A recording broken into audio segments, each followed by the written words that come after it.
Hi Italy. guys! Mayad nga Sabi naman tayo ng gabi pansit. po kanitong tanan. Habang Ah, hindi pa ako tawa tayo ng mag-graduate pansit. sa college, ganito muna gawin ko. Tapos Mag-emote. mag-emote-emote, char.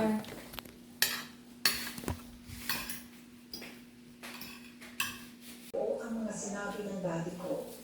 Kaya mula noon, sinikap ko hanggat maaari na sarili kung ano man ang mga nakikita at naririnig ko.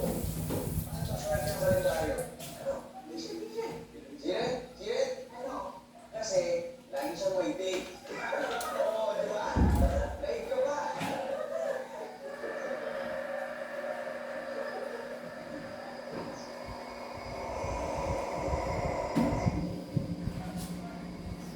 Uy, hindi na ko narinig. What? Pwede, iba lang take mo ah.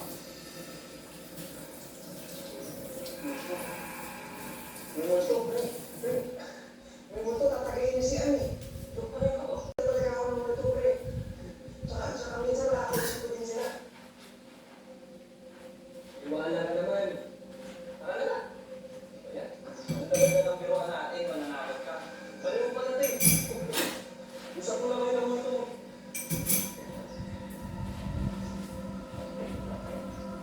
Huwag mo sila pansinin. Hayaan mo sila. Hindi mo sila tunay na kaibigan. Andito kami. Hayaan mo na balik ka namin. Ayos ka lang? Hindi eh.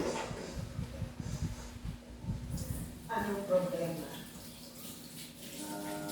Pag-inis ng office ng mga kaibigan ko kanina na nakita ako ng multo. Oo, makatuwag. Hindi. Buhay ko. Anong kailangan kong gawin? Kalimutan na lang sila, pilitan mo ako. Para wala araw, mawala yung connection mo sa kanila. Para saan? Dahil sa sinasabi ng tao. Hindi importante noon. Ang importante, ikaw. Kung ano ang pagkinin mo sa sarili mo. At yun ang kailangan maintindihan mo.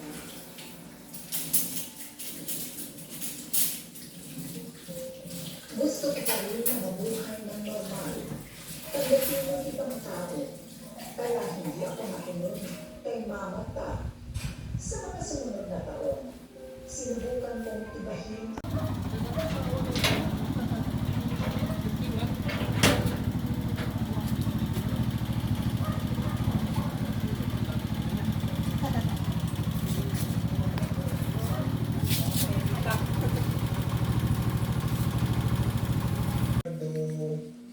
Alcantara, Bryce Hernandez, JP Mendoza, they're holding back. Kahit na sa primero sabi nila, kailangan namin sa protective custody kasi nanganganib, etc. Pero kung titignan mo sa protective custody, in-announce na, wala rin naman. Wala namang dinagdag, di ba? Wala namang, kasi people right now are looking, they are watching. Gusto na malaman kasi imposible, okay, binanggit ang name si Saldico several times, puro Saldico. Eh sinasabi naman natin si Saldico.